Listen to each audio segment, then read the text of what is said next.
Hi, welcome to For Flow with Chloe, where we're going to do a few cards.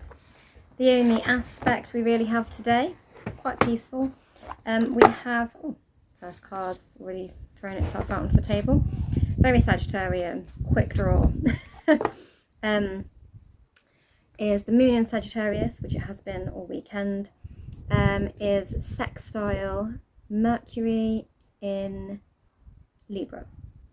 So we're looking at very open, honest, and discerning, harmonious, diplomatic exchanges of conversation.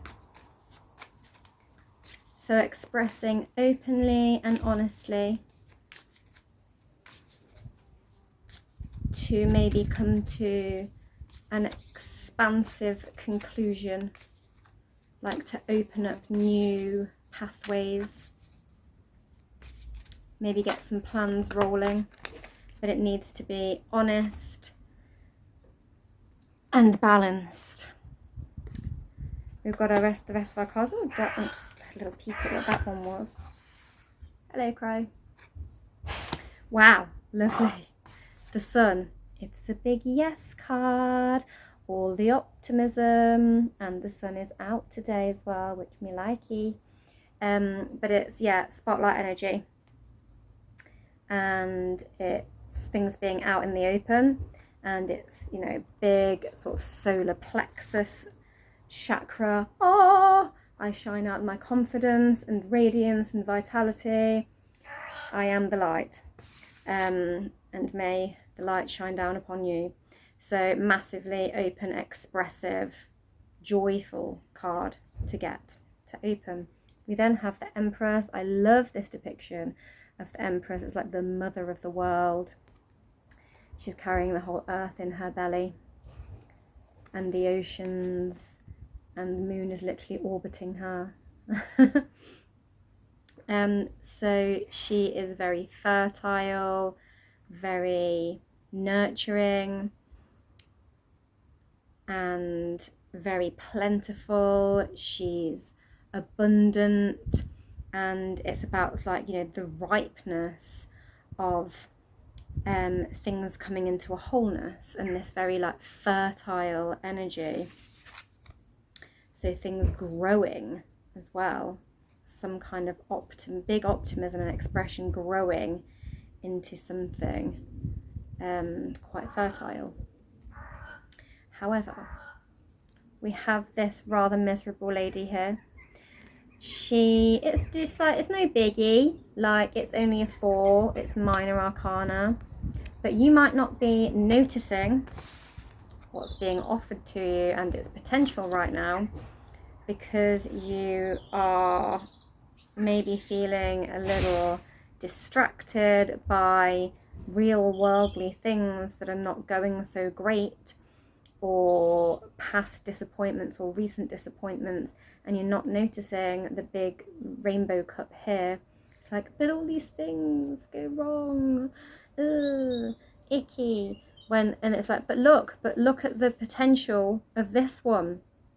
Turn around, lady, look at this one.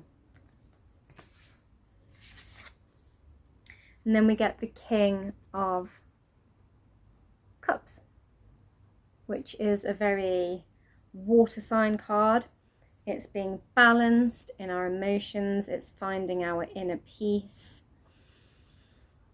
dipping our toes in the water and letting things just float downstream, just be. It's like calm, tranquil lake vibes. It's a calm ocean. It's plain sailing. So I think it's saying, it's all good. The energy is really good right now. Things are coming in for you that are abundant and positive. So stop sweating the small stuff. Stop looking at where things went wrong in the past. Be positive and don't sweat the small stuff. Go into your emotional neutrality, even if you need to, and just find some inner peace and let the troubles float away like a ship on a tranquil ocean. I think actually I might take some from a different deck. I feel like I'm going to do more cards than I was anticipating. Let me go and fetch another deck. Hold on, let me pause you guys. I've returned with the unfolding path.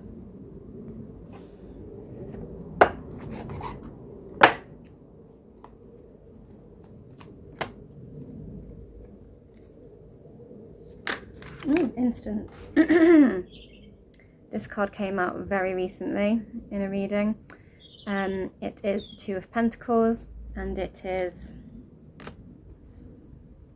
Jupiter in Capricorn. It's juggling your options and your areas you want to grow and invest in, expanding them to multiply them and make them bigger. So a really good card to be getting, and it's come out right. You know, I'm looking at it below these two lovelies. It's like, how can I expand on these good vibes? And the word I kept saying with that sun is like expansive. And now we've got this expansive and expansion of this real life stability and growth.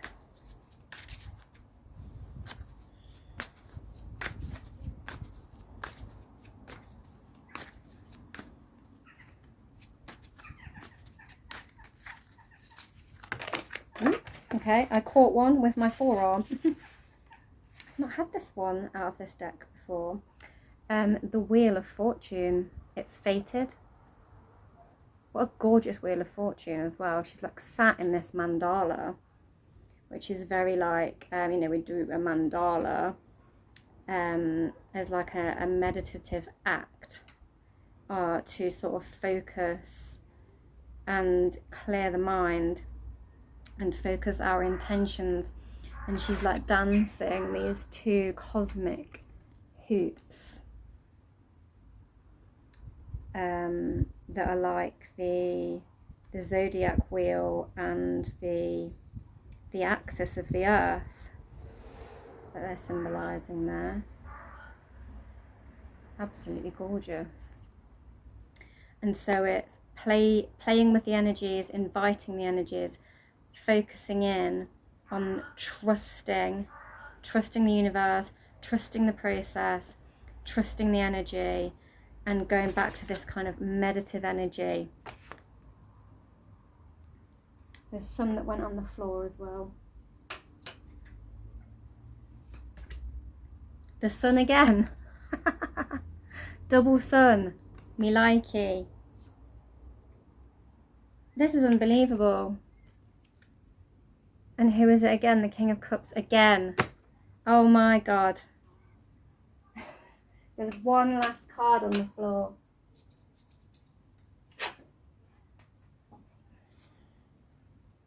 The Queen of Pentacles.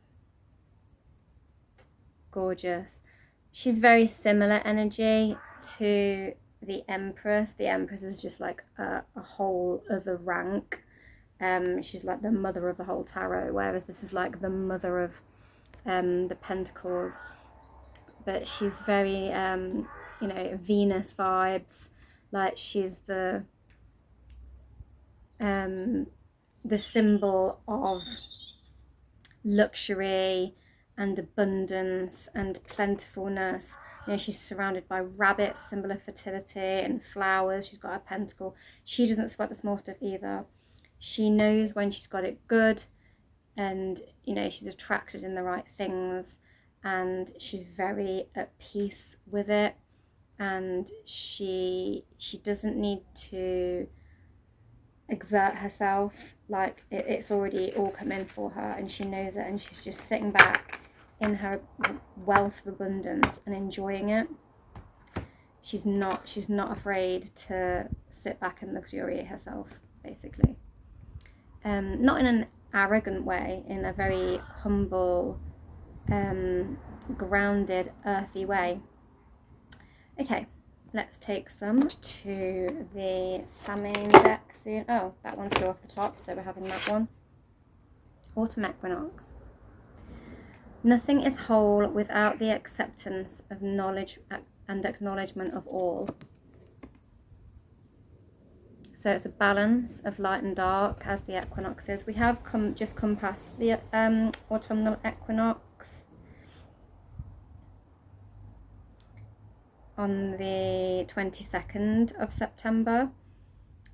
But we are kind of in this between state still of where the nights start drawing in, but we're like at this balance where we're getting kind of equal amounts of night and day, equal amounts of light and dark.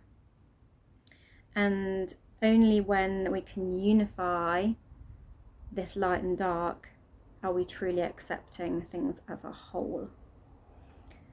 And that's very interesting that we've got the Empress here, who is like wholeness, the Wheel of Fortune, this circular wholeness. I'm going to take one more.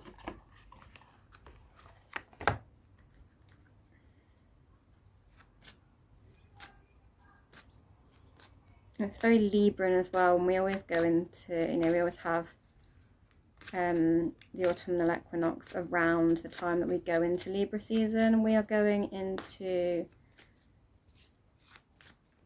in fact we are in Libra season. The sun went in on the same day as the equinox, on the 22nd. I was going to say we go into October. On Monday we get molasses.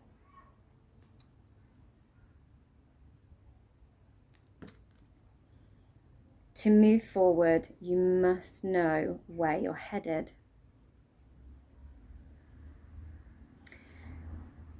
And we have all of these lovely fumes kind of coming out the window. The chimney is like letting out some smoke there as well. It's like having that open window is almost like this portal. And there's all of these offerings on the windowsill in a ritual type way. And this meal kind of laid out as an offering with this molasses. And molasses is sweet and syrupy, but it's sticky.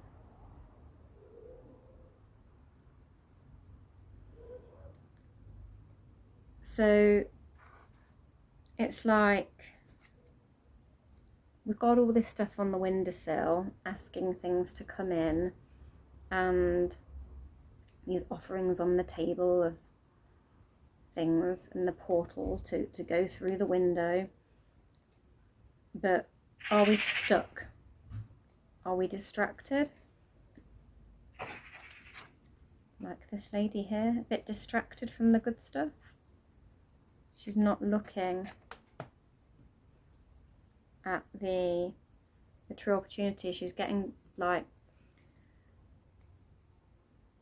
waylaid by the negative things.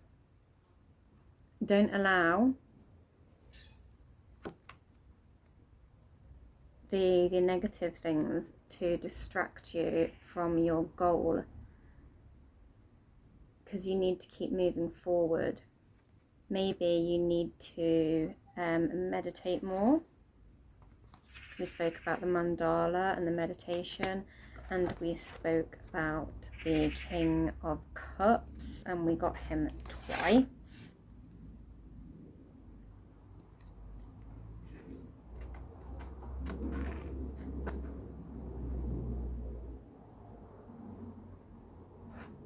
And we spoke about just letting it go and letting things come in. But maybe we need to be more intentional as well, and focus our energy in a little bit more, so we definitely are expanding and not getting distracted by the small stuff. I'm going to go for one more from here, and then I'm going to take one of my dragon cards, just because I feel like Sagittarius, fire sign, dragons, wisdom and fire dragons.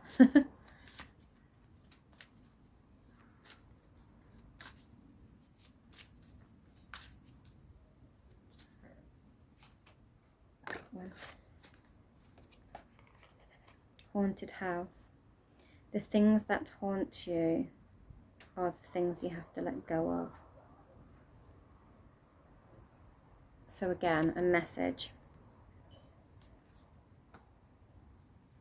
about what might be distracting us. And in Libra season, which we're in, which we've got this kind of balance between the two energies, so I'm getting a little bit of that. It's got the mirror. I always feel like mirrors are quite representational to Gemini because it's the twin, and Libra because it's this sort of sign of weighing things up, but it's also, Libra is very much about self-reflection and seeing ourselves in others and how our actions are being reflected back at us through others. And so we might need to do some reflection of what it is we need to let go of, what is still haunting us, what is distracting us, and what are we holding on to. It is our wholeness. Our light and dark is our wholeness. We are not without it, but we need to make sure we're not getting, our scales are not tipping too much into the negativity, so we're getting stuck in that treacly molasses. It might seem pretty sweet and tasty, but it's sticky.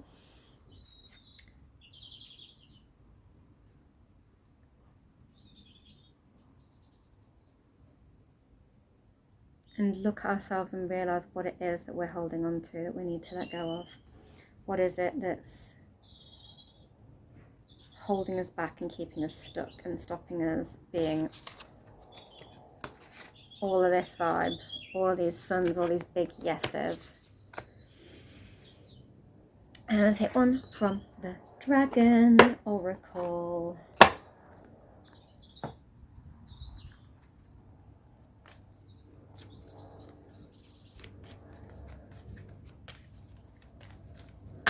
There it is. Source Dragon. Cute. Attunes you to the infinite. Be still. In the silence, magic can happen. Be in the moment. So again, we're getting that meditation. And she's holding this like cosmic portal spiral, which is quite similar to this portal spiral while she's sat on her mandala. So meditation to refocus your intentions to make sure you're in charge of your expansion, and reflecting on what it is that's still kind of holding you back. And that is the reading, guys. Thank you very much for watching. Have a lovely rest of your day. Don't forget to like, share, subscribe, and all that jazz. And that's it. Goodbye. Yeah, well, actually, I'm just packing away, but that full moon and that wholeness, I'm actually wondering if some of this and this kind of big illumination, obviously our full moon is our peak point of illumination when everything's fullest, fullness, most potent, full moon. This might be pointing to the Aries full moon coming up on the 7th of October, which is very much about being intentional and, you know, giving us a bit of a kick up the arse to take action, so that we don't fall into a decline of energy before we've completed and set about and been intentional about the things we want to achieve before we go into the depths of winter. where our energy is lesser. It's like a last blast of determination to get stuff done, and get goals moving, before you can actually sit back. So that's really giving me that molasses card vibes as well, about you can't chill out yet and sit back and eat your molasses and get stuck there. Like, you've still got some work to do to make sure you are fully coming into your expansion. What is it? And I think that Aries moon on the 7th might give us that oomph. I am also going to be posting a very fiery, spicy yoga class for that Aries full moon, that's very high energy. And that is all. Thank you. Bye.